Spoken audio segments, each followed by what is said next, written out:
One of the things that has been most remarkable is the ability to reinvent yourself as you take on new roles, new responsibilities, and that has been really the most exciting part. You've presented 25 papers at different conferences. And the last one is to not be apologetic. This is the other problem.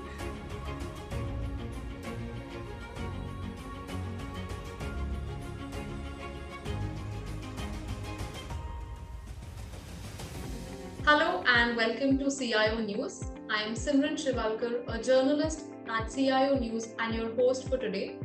This session is being recorded and it will be available on our website cionews.co.in, on our YouTube handle and our LinkedIn channel as well.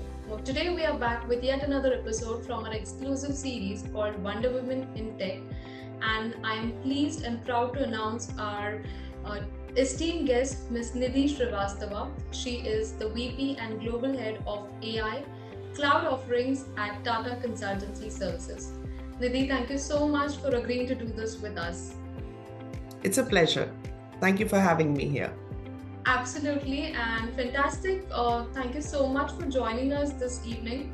I would like to ask you the very first question, being in this space for such a long time, into the world of AI, cloud computing, what motivated you to specialize in this field, and if you could share a bit about your journey? Well, what has really motivated me to gravitate towards cloud and AI is the fact that these are the two big drivers which are enabling the digital future, which is no longer the future. It has become a lot of present as well. But cloud has made computing really very, very elastic, and that allows people to experiment, to innovate, and render new capabilities in a very seamless manner. Coming on the heels of that is the ability to leverage data to be able to build AI applications that transform our operating models, our business models, and also ways of working, both at work and also in our personal lives. And just the pervasiveness of these two things, which is cloud and AI, is something that has really gravitated. And I was fortunate to have an opportunity to play leadership roles in these areas. In terms of my journey, it has been a very beautiful journey working here at Tata Consultancy Services, or TCS, as we all call the company. And I have been a bit of a TCS lifer, played many different roles, worked in many different offices across the world. I started my journey in Kolkata, when it used to be called Calcutta, and then I have worked in Delhi, in Hyderabad, and now I work out of Chicago. For the last 20 plus years I've been working here, and grown a lot. And one of the things that has been most remarkable is the ability to reinvent yourself as you take on new roles, new responsibilities, and that has been really the most exciting part of my journey. And the point is that you are continuously learning and getting a chance to evolve yourself, and that's very attractive, in the place that you work, if you get that opportunity. Lovely, and thank you so much for taking us through your journey and giving us a glimpse into your world. On the same lines, as you said, you've worked across several regions and now globally, of course, with more than 2 decades of this remarkable experience. Can you share a bit about, how do you find your balance and what does your typical day look like? Okay, so the first thing I will do is make a candid confession over here. Balance is an elusive thing. It is, it's really hard to chase it. And in time, what I have learned is that you have to find your balance in the moment. And by that, what I mean is that both work and your personal life, they are linked, and they are linked in inextricable ways. So for example, to do really well at work, it's also very important to have good health, good physical, and even your mental well-being. Both are very important. And so I think what I strive for is harmony. I don't look for balance, I look for harmony. And I recognize that both my work and personal lives are very important to my well-being. So we learn to prioritize, we learn to decompress, we learn how to recharge and rewind yourself, given the pressures and stresses of modern life. And you are continuously work in progress. Just that acceptance that you're never going to be perfect, and so long as you keep working and you keep learning, it is all right. I think that has helped me calm down and find my center. I will say, I don't think I have found my balance, but at least to an extent I have found the center. And what does a typical day look like? So a typical day for me is the day of a worker or someone who works in a global economy. So the day starts early. It's anywhere between 7 a.m. to 8 a.m., by when I am in my office. And I am based in Chicago, but the teams that I work with are globally distributed. So a lot of the work calls, meetings happen with teams based out of India and also out of Europe and UK. And then we have our office here as well. I live in Naperville, so days and weeks when I'm not traveling, I am in office, and that's your day meetings, which are with people here in North America. And then, of course, there is the break, from in the evening, and, that's your personal time. And then I also work for a few hours at night, again, catching up with my teams in India. So that's what an average day looks like. Fantastic. And thank you so much for being candid about this and, sharing your what typically looks like in your life. On the same lines, TCS being the leader in the IT services, and it's often a dialogue that most leading, we move forward when it comes to technology, often through collaboration and innovation. So how do you think your organization fosters this culture of innovation and collaboration, especially when it comes to joining hands with different industries? I would say collaboration is very much a part of the values that we practice and believe in at TCS. And in the way we are organized, the collaboration is built into the business groups, which are aligned by industries, working very closely with horizontal groups like the one that I represent, AI.Cloud. It's a horizontal business unit. And so at the intersection of the industry vertical and the horizontal group, the magic really happens for the client. As we come together, we bring the deep capabilities that we have built in TCS, and we render it to solve a client problem. So I think one of the things that I have learned is that while TCS is a very large organization with multiple units, multiple teams, what is common across all of us is the value system, which is portable in the sense that I have traversed many different roles and worked in many different units, but because the value system is the same, the ability to start a new unit, a new business, work with people with whom you've never worked in the past is relatively easier because we share the same goals, the same passion, and the same work ethic. So that really binds us. Even an organization as large as ours with 600,000 people, we are bound by the common vision, common goals. And it is something that I have really experienced myself because a few years back, I had set up a business unit, and we were in the middle of the pandemic. And I remember setting up that unit remotely. We built the unit with people distributed globally, all on the basis of technology, using technology as the primary communications channel. But I think what really worked for us was the fact that, we were working with people who shared the same passion, values, beliefs, outcome orientation, and so on. So I think collaboration is very much a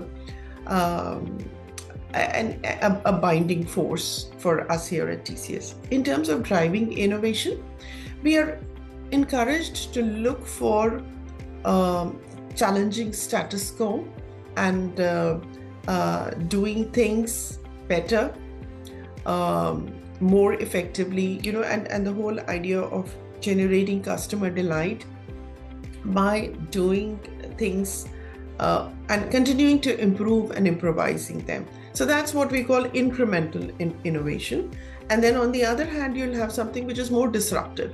You completely change, the way you work. And so to that end, incremental innovation is something that is encouraged at team level, group level, unit level. And we have different kinds of motivation mechanisms for our teams. So we would recognize people for coming out with innovative ideas, proposals, and support them. And then for something which is more disruptive, we work very closely with our CTO organization as well. We look out at companies which are part of our co-innovation network. We partner with them and we take new ideas, new proof of concepts to our clients. And supporting that, we also have a series of passport locations which are globally which are set up in global locations, with the idea of being able to bring clients to those locations and help them experience the innovation in the passport.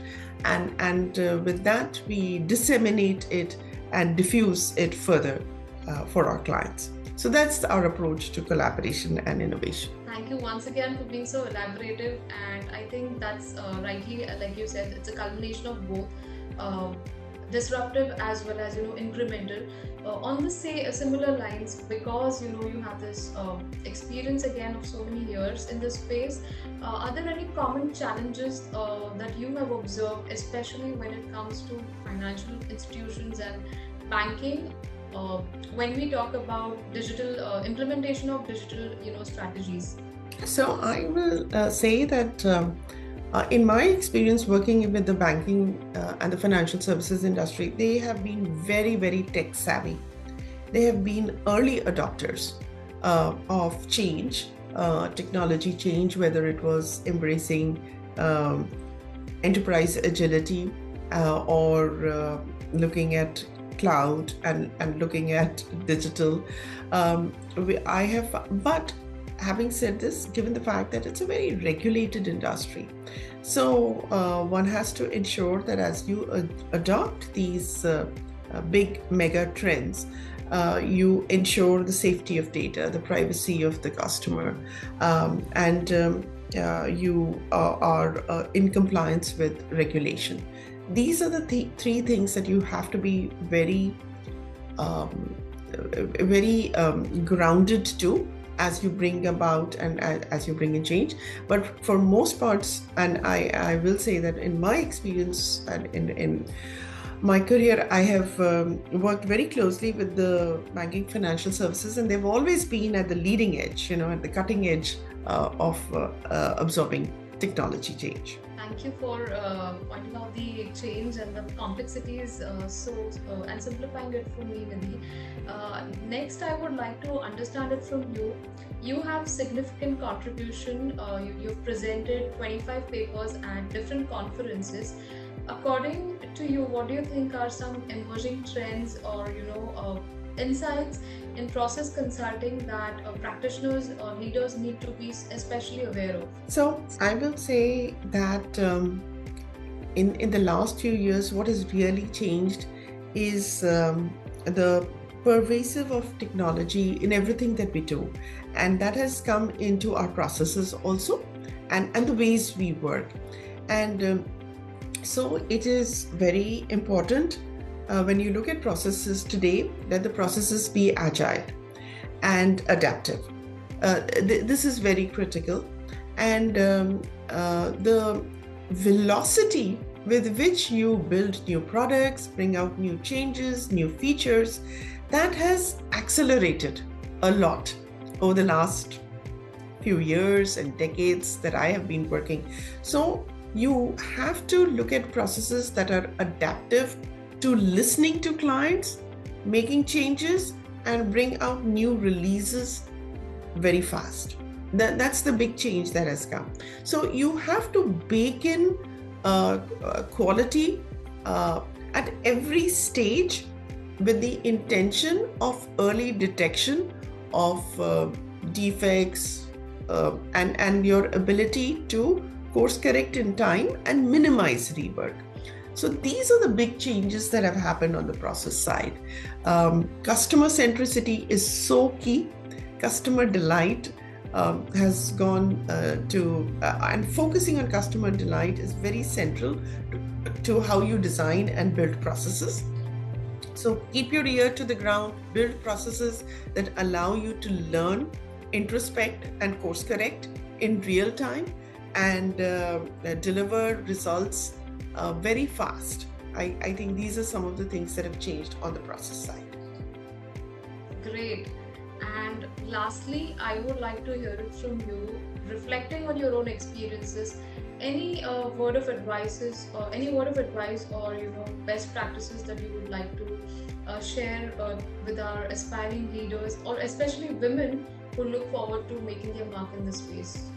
I'll share a few things, and these come from my own experience and my own journey here at TCS. So first and foremost, I will say be bold, be audacious, and you also have to be authentic about it. That's very critical. So once you have the vision for yourself, you will have to work towards realizing that vision. So it has to be earned. Your success, whether it is a promotion or a role elevation, it will not happen by chance. One of the big things that I want to call out is women have a tendency to think that someone will spot them. They believe that it's their duty to put their head down and just keep working very hard, and that someone will spot their talent and their hard work and promote them. Well, in real life, it doesn't quite happen that way. You have to put yourself out there. You have to be very vocal and intentional about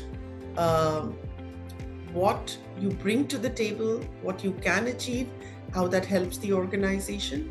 And when you do that, you also have to be vocal about your ambition and aspiration.